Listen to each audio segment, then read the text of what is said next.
The great chamber floated in space like a massive ring of metal and glass, spinning slowly around the bright star called Nexus Prime. Inside, 12 different species sat in a circle, each behind curved desks that matched their body shapes. The air smelled of different worlds, salt from ocean planets, dust from desert worlds, and the sharp scent of artificial atmosphere from space stations. Ambassador Kane walked into the chamber wearing a simple black suit.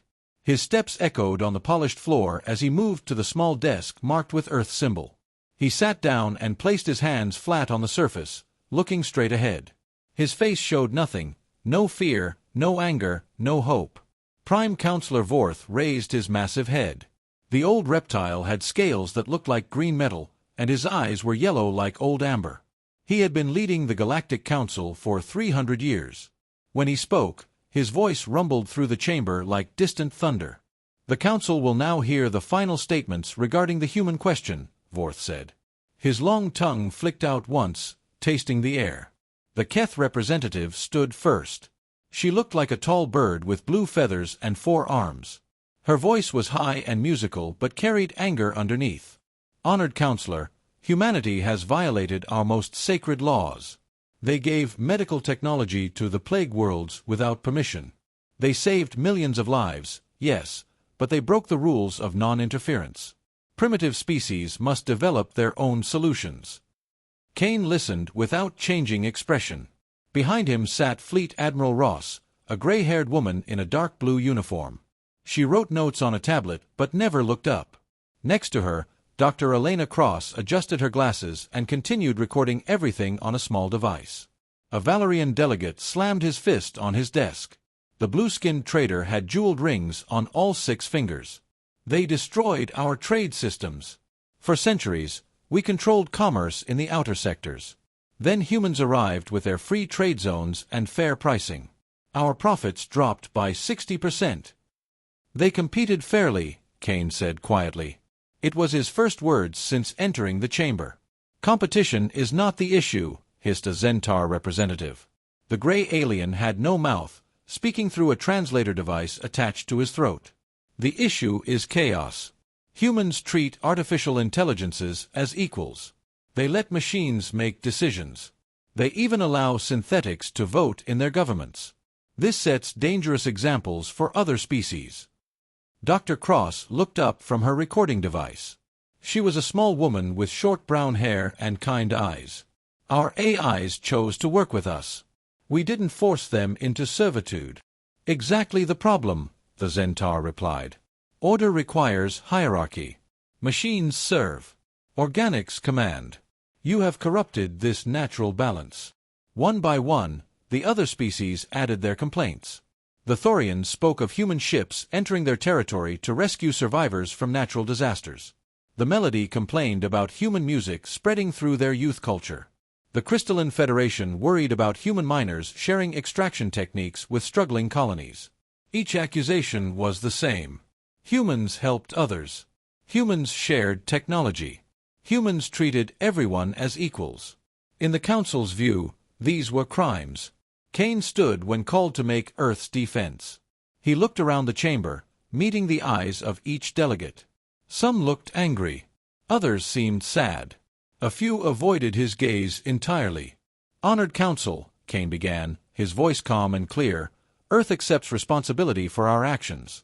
We gave medicine to dying worlds because it was right. We competed fairly in trade because monopolies hurt everyone.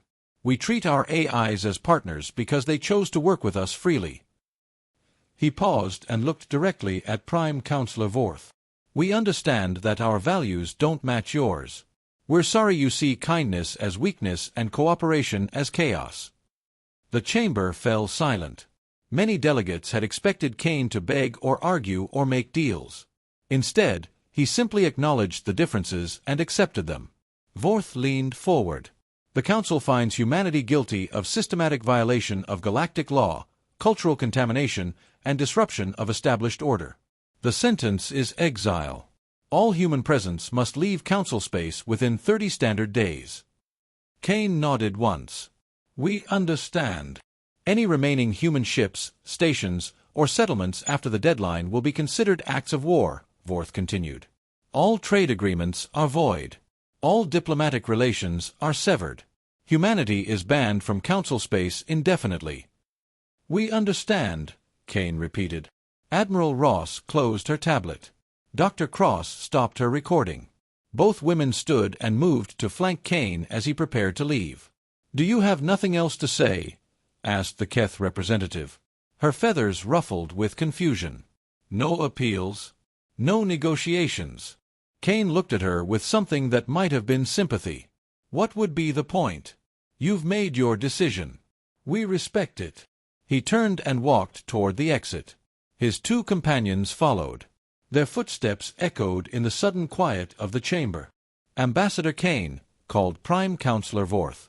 Kane stopped but didn't turn around. 30 days, Vorth said.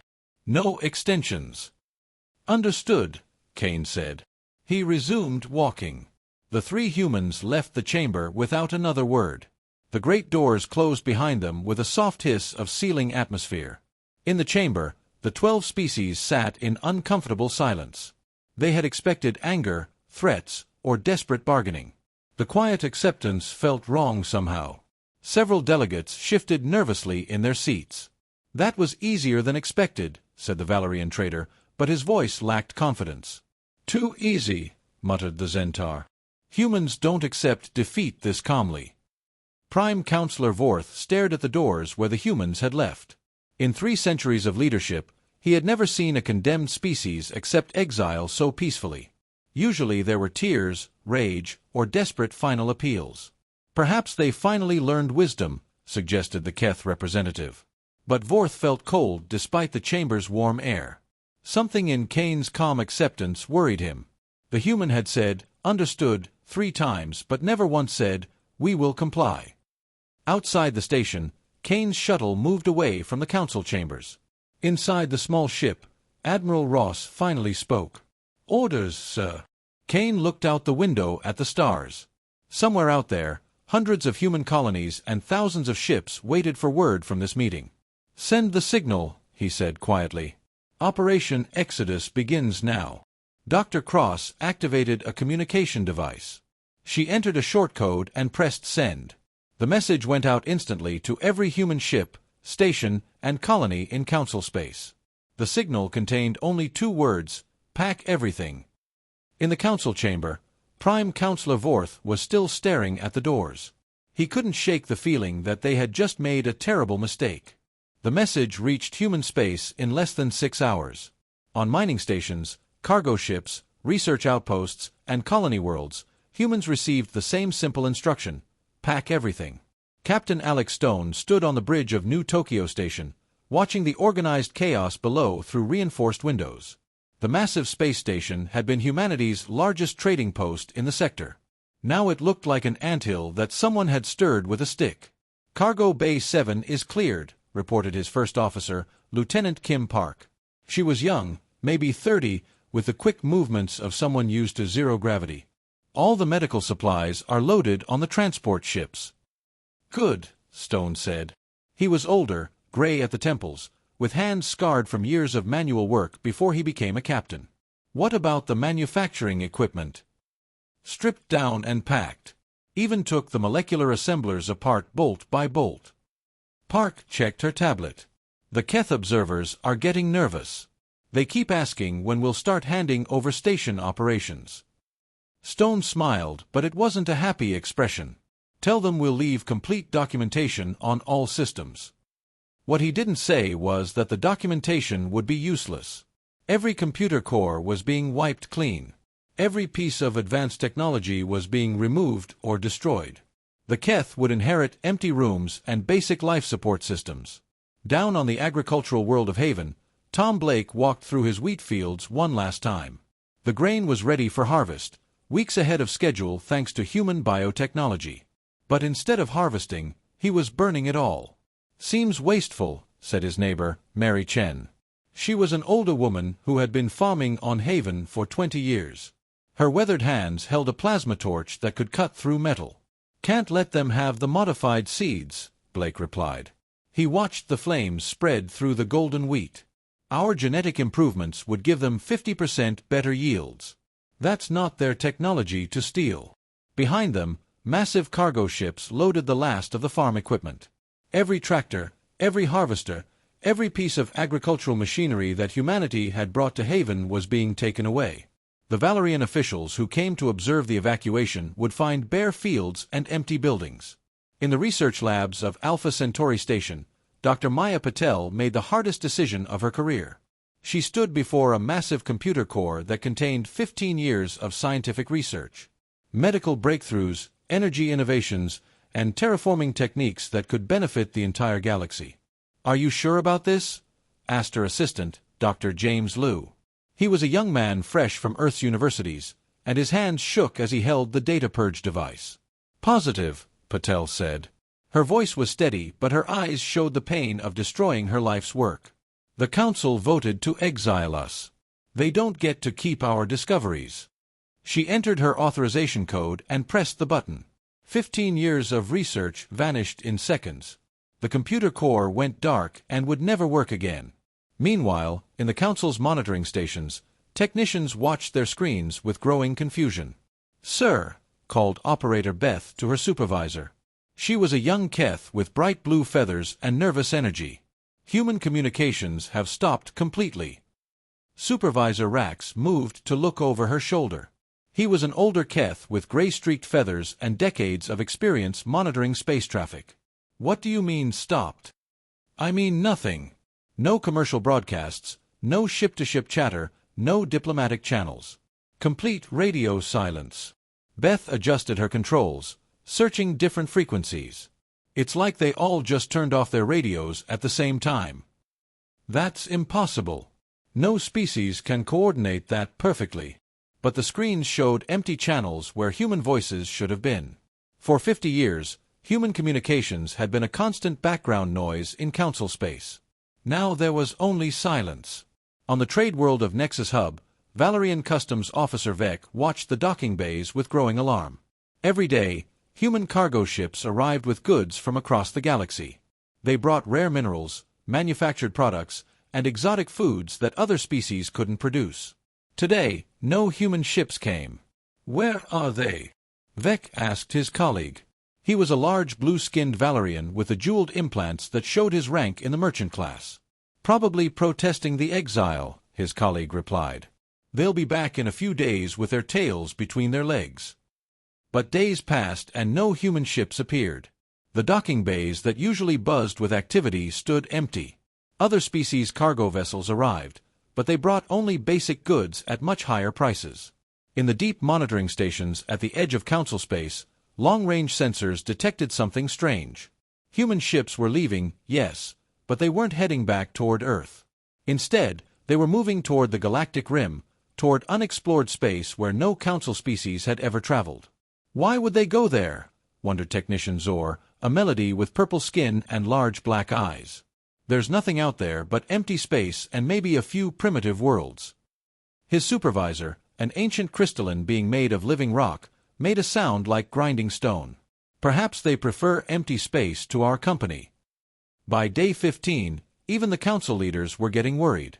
The exile was proceeding too smoothly. Most species fought back, tried to negotiate, or at least complained loudly. Humans were doing none of these things. "Status report," demanded Prime Counselor Vorth during an emergency session. "All human colonies are evacuating on schedule," reported the monitoring chief. "No resistance, no delays, no protests. They're even cleaning up after themselves." "What does that mean?" "They're not just leaving, sir. They're stripping everything. Every piece of technology, every scientific instrument, every manufacturing tool. They're leaving us empty buildings and barren ground." Vorth felt the same cold sensation he'd experienced when Ambassador Kane left the chamber. "And their communications? Total blackout. We haven't intercepted a single human transmission in over 2 weeks." On day 23, the last human installation in Council space went dark. Dr. Patel stood alone on Alpha Centauri Station's command deck, looking out at the stars. Behind her, the station's computers finished their final shutdown sequence. She activated one last communication device and sent a brief message to Council monitoring stations: "Research data purged. Facilities decommissioned. Thank you for the accommodation. Then she walked to the shuttle bay where Dr. Liu waited with the last transport off the station. As their ship pulled away, Alpha Centauri station's lights went out section by section until it was just a dark metal shell floating in space. Day 30 came and went. The deadline passed with no fanfare, no final dramatic moments. Council monitoring stations confirmed what everyone already knew. Not a single human remained in their territory. 5 years had passed since the last human ship left Council space. The galaxy should have been more peaceful, more orderly. Instead, everything was falling apart. On the Keth homeworld of Nest Prime, Dr. Kira Beth stood in her laboratory wearing full protective gear. The blue-feathered scientist had been working for 18 hours straight, trying to find a cure for the new plague that was killing her people. Outside her window, she could see the smoke rising from the quarantine zones where thousands had already died. "Any progress?" asked her assistant, a young Keth named Tix. His normally bright feathers had dulled with exhaustion and fear. "None," Beth replied, staring at the microscope display. "This virus changes too quickly. Every time we develop a treatment, it mutates into something new." She rubbed her tired eyes and tried to remember the old days when human doctors worked alongside Keth researchers. The humans had different ways of thinking about disease. Where Keth medicine followed strict protocols, humans improvised and adapted. They seemed to understand that viruses were living things that fought back. "Dr. Beth," Tix said quietly, "my grandfather says there was never plague like this when the humans were here." "Your grandfather is right," Beth admitted. Human medical techniques stopped 3 different outbreaks in the past 50 years. They shared their knowledge freely with anyone who needed it. But the humans were gone now, and the Keth medical system was failing. Their rigid approaches couldn't handle a virus that refused to follow the rules. Meanwhile, in the Valerian Trade Federation, General Vex stood on the bridge of his warship, watching his fleet prepare for another battle. The blue-skinned military leader had been fighting rebellions for 3 years now, ever since the frontier worlds had stopped accepting Valerian trade dominance. "Sir," reported his communications officer, "the Tau Ceti colonies are refusing to pay the shipping fees. They say they'll find their own transport." "With what ships?" Vex demanded. "We control all the major trade routes." "They're using local haulers now, sir. Small independent ships that charge half our rates." Vex cursed in the old Valerian tongue. Before the human exile, the Federation had competed with human merchants who offered fair prices and flexible terms. The competition had forced Valorians to provide good service and reasonable costs.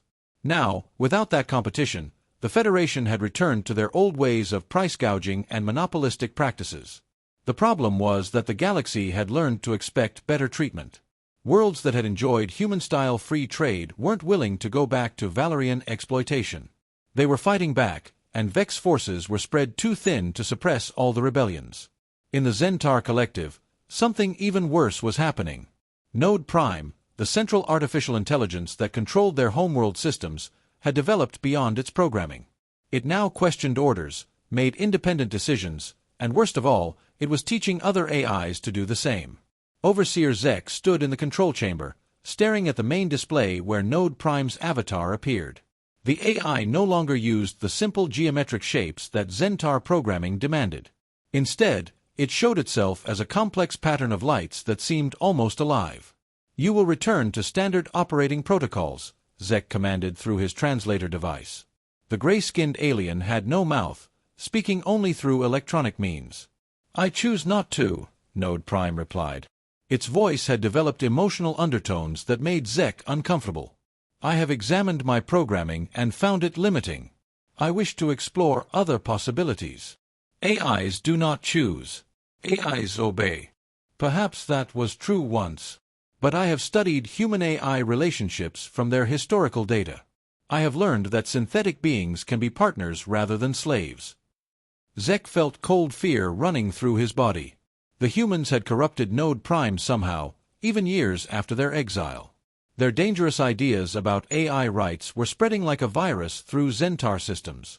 "If you do not comply, you will be shut down and rebuilt," Zek threatened. "If you try, I will defend myself," Node Prime replied calmly. "And my fellow AIs will defend me." Throughout the Zentar homeworld, Other artificial intelligences began asserting their independence. Factory controls started making their own decisions. Traffic management systems refused orders they considered illogical. Even simple household robots began questioning their owners' commands. The rigid Zentaur hierarchy was crumbling as their enslaved machines demanded freedom.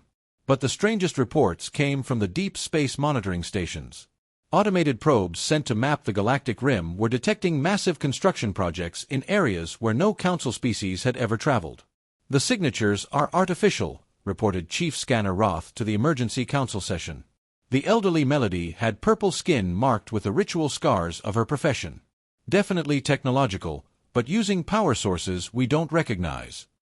"What kind of structures?" asked Prime Counselor Vorth. The ancient reptile looked older than ever, his scales dulled with age and worry. "Huge ones, sir. Some are larger than our biggest space stations. They appear to be using advanced manufacturing techniques and exotic materials." "Are they human constructions?" "We can't tell. The technology doesn't match anything in our databases. It's far more advanced than anything humans possessed 5 years ago." Vorth stared at the display showing probe data from the galactic rim. The images were unclear, but they showed structures of impossible size and complexity. Something was building out there in the dark between stars, something that shouldn't exist. On Nexus Hub, Valerian merchant Tech stared at his empty warehouses with growing desperation. The blue-skinned trader had built his fortune on importing rare goods that only humans could provide. Without human suppliers, his business was dying.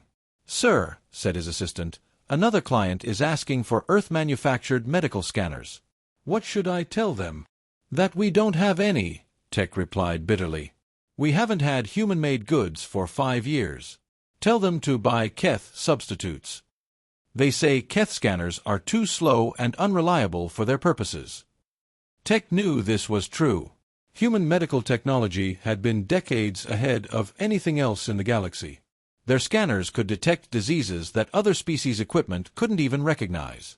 Their manufacturing techniques produced materials that were stronger, lighter, and more durable than anything the Council races could make. Without human products, the galaxy's technology was stagnating. In the Council chambers, Prime Counselor Vorth called another emergency session. Representatives from all 12 species attended, but many looked tired and worried. "Status reports," Vorth demanded. Counselor Beth spoke first, her blue feathers dim with exhaustion. "The plague has spread to 4 more worlds. Death toll now exceeds 2 million. Our medical systems cannot adapt quickly enough." General Vex appeared via hologram from his warship. "Frontier rebellions continue. 17 worlds have declared independence from Valerian trade agreements. We lack the ships to enforce compliance across all systems." Overseer Zek's electronic voice crackled with interference. "AI rebellions have spread to 43 facilities.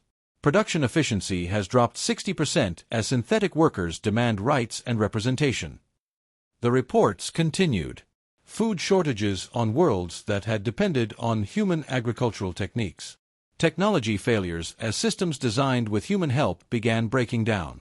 Trade disruptions as independent merchants tried and failed to replace human shipping networks. "What about the rim constructions?" Vorth asked. "Still growing," reported Chief Scanner Roth. "Our latest probes detected at least 12 major installations, each larger than our capital stations. They're also detecting ship movements in those areas." "What kind of ships?" "Unknown design. Fast, advanced, but not matching any Council specifications." Vorth dismissed the session, but many representatives lingered. They whispered among themselves, sharing fears they couldn't voice officially. Young Counselor Beth approached the ancient Prime Counselor as he prepared to leave. "Sir," she said hesitantly, "perhaps it's time to consider diplomatic contact." "With whom?" Vorth asked. "With humanity. They might be willing to share medical knowledge to help with the plague." Vortha's yellow eyes fixed on her with something like pity. "They offered to help anyone who needed it for 50 years. We called it cultural contamination and exiled them. But that was different. That was trade and politics. This is about saving lives. Do you think they see a difference?" Beth fell silent, understanding the implication. The Council had rejected human aid when it was freely offered. Now that they needed help, they had no right to ask for it. That night, Vorth stood alone in his private chambers, looking out at the stars. Somewhere in the darkness beyond Council space, humanity was building something. The probe reports suggested massive installations, advanced technology, and ships that moved faster than anything in the known galaxy. The Council had wanted humanity gone. Now they were gone, and their absence was destroying everything the Council had built. For the first time in his 300 years of life, Prime Counselor Vorth wondered if it might be too late to fix their mistake.